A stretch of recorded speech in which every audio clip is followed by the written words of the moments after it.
Dnešná Gen Z je vraj na zaplakanie. Vyplakávanie je síce náš národný šport, ale nepomôže v momente, keď čelíte briefu od klienta, kde stojí za všetkým vlastne stál kus dobrej a poctivej práce. Taký trošku ten old school agentúrny prístup. A začali sme cieľovkou študenti. Všetci študenti. Nehodili sme ich ale do jedného koša. Nachádzajú sa síce húfne na sociálnych sieťach, ale popri rýchlom svajpovaní im venujú najmenej pozornosti. Musíte byť všade a vždy, aby si vás všimli. To sme aj boli. Baby Blue ako ambasádorka študentského účtu od Tatrabanky bola súčasťou obrovského množstva formátov a spoluprác.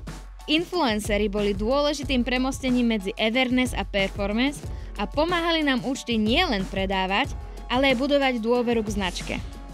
Baby bola v AR a študenti a influenceri spolu s ňou. Toto je no hate zone, mali ste pár blbý komentov, to čo pravia druhý je mi jedno. A to už je ono absolútna premiéra nového Porsche boja Baby Blue a ich letného hitu Ty a ja, No Hate. Daj tomu šancu, uvidíš, zalúbi sa ti to. 12 seconds later. Aj ty si sa namotal?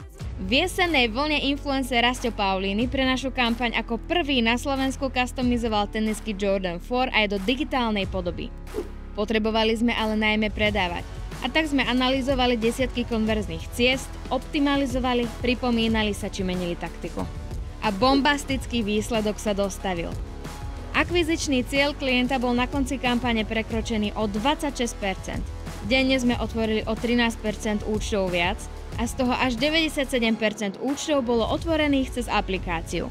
Baby Blue videl takmer každý študent na Slovensku.